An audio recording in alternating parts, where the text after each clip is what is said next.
American composer Ulysses Kay. Great music for the viola and piano that you probably should know. And the challenges we sometimes face in bringing good quality printed music of as yet lesser known works to the broader public. Greetings, music lovers. Rick Ferguson, rickfergusonmusic.com. Thank you for joining me in this brief exploration of the life and music of American composer Ulysses Kay.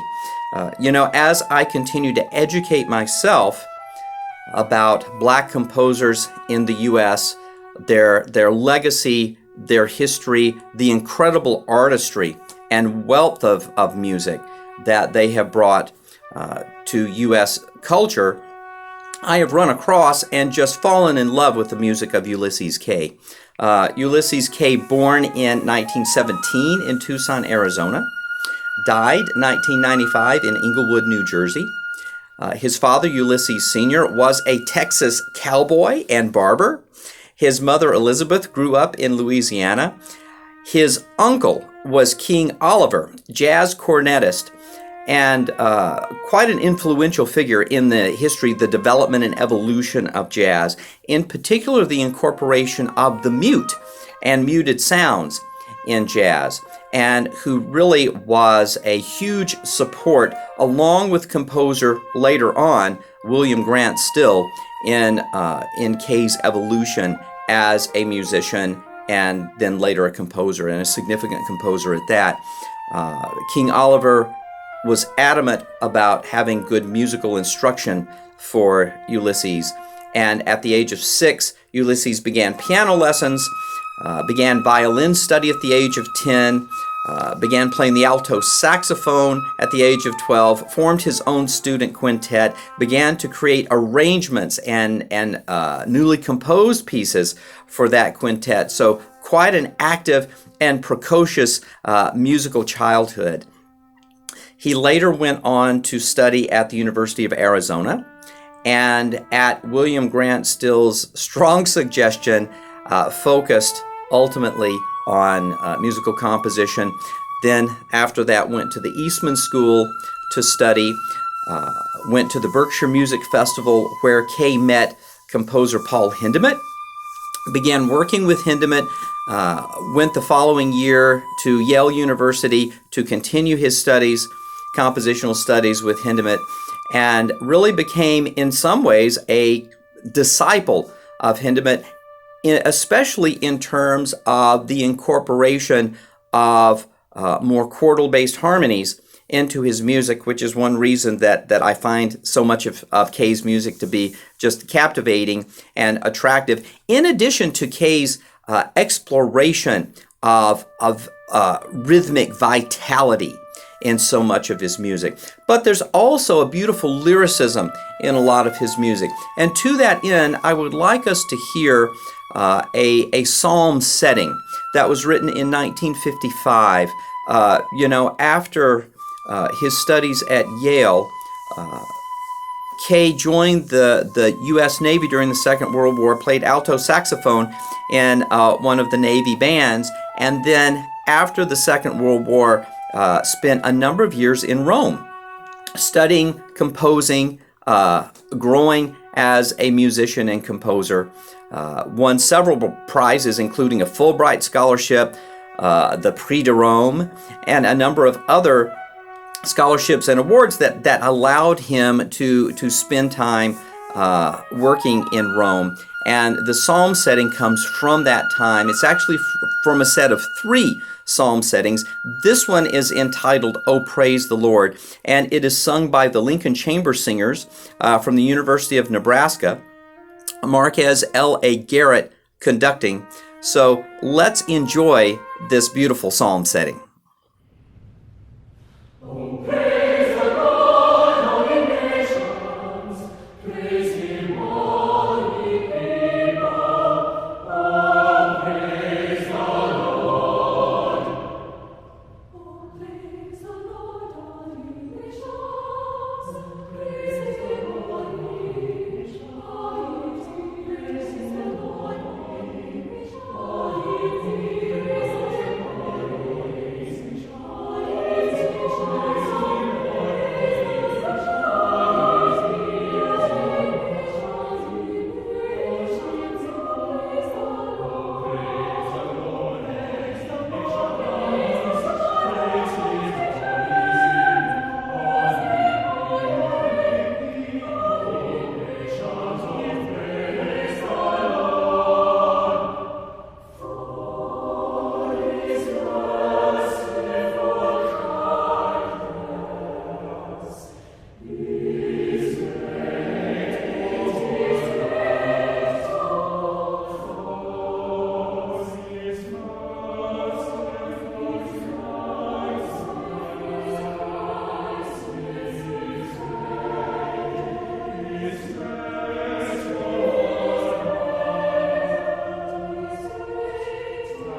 In total, Ulysses Kay composed approximately 140 works for a variety of mediums. We've got piano music, orchestra music, choral music, chamber music of various types, music for concert band, plus 5 operas. Perhaps the most successful was based on the life of Frederick Douglass, entitled Frederick Douglass. And then Kay also composed film scores and music for TV series. So he was a very talented, broadly based composer and musician, and also was a significant teacher as well. His music can be found at this point on approximately 21 recordings, and it really is something that is quite wonderful. Not all of his music has necessarily been that easy to find, although that is changing. So I want to share a part of a conversation that I've had recently with my longtime friend and recital partner, Dr. Juliet White-Smith, viola professor at The Ohio State University. And Dr. White-Smith is talking about the challenges that we sometimes face when we're trying to identify and then bring to light a lot of music by Black American composers, especially getting it into good quality printed form. And so here's a little bit of a conversation that we had about these challenges. Enjoy. So with getting these pieces, I wanted to make sure that, because many of these composers are no longer living. Right. Or they're in their advanced years. Right. And I wanted to make sure that they don't go, their legacy isn't ignored or overlooked, and that they don't continue to go unknown. Right. And so, so that's where this recording project came in. Two of the pieces, last winter, you and I were playing the Sonata of Ulysses Kay. And that was written in 1942. He also wrote a sonatina written in 1939. Yeah. And these were two of those pieces that I found on the shelves in published manuscript form at Eastman, at the Sibley Library. Right. The sonatina was, he had actually withdrawn that piece at one point. But you and I were performing last winter the Sonata. We did it on my faculty recital in February of 2019. Right. I left the next day, I think, for North Carolina and performed it on a recital with another pianist there at the University of North Carolina, Greensboro. Then you and I did it again in May for two of Brevard's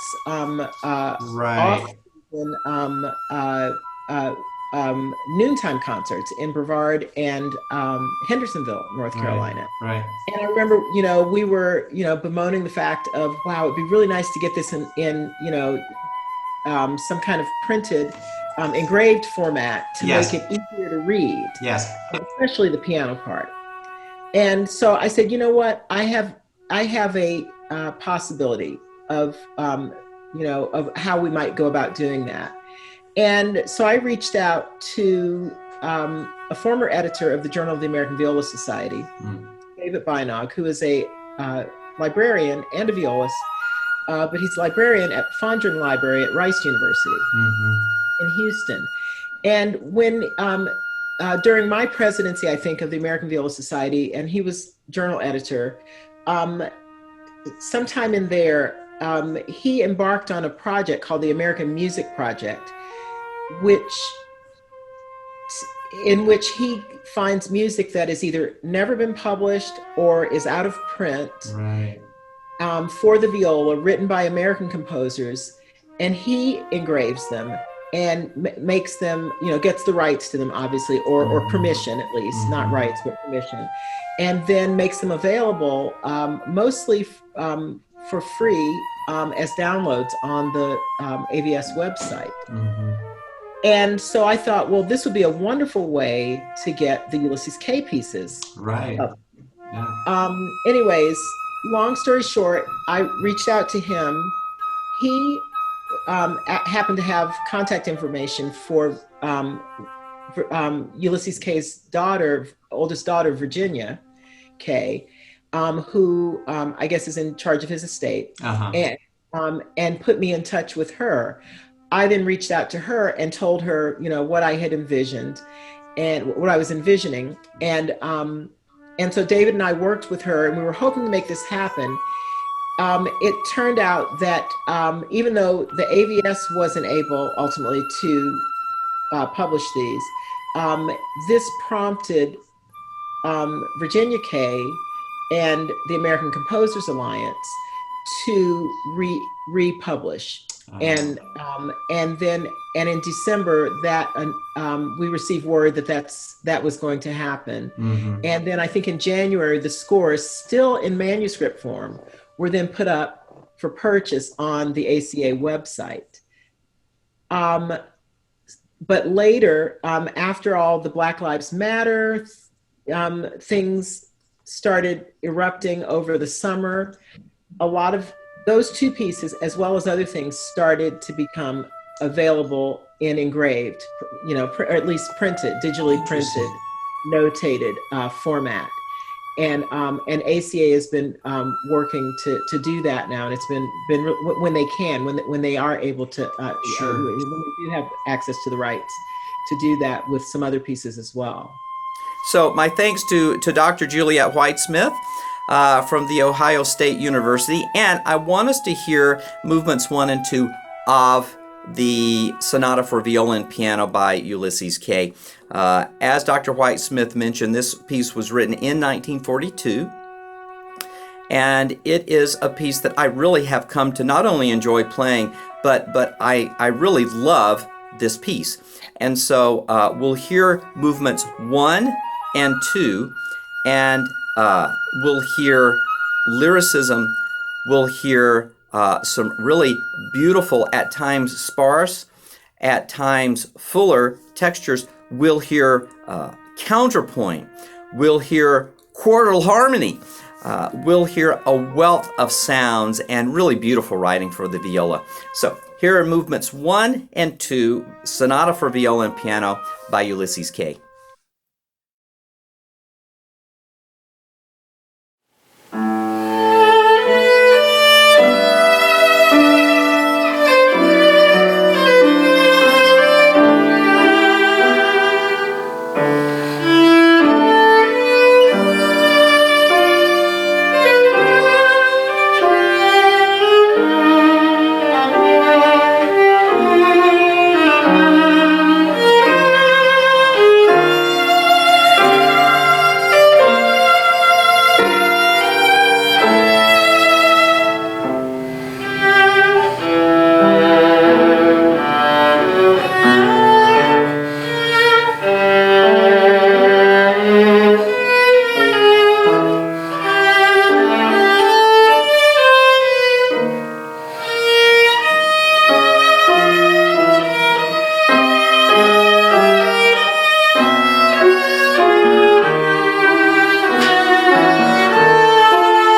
So I hope you enjoyed that music.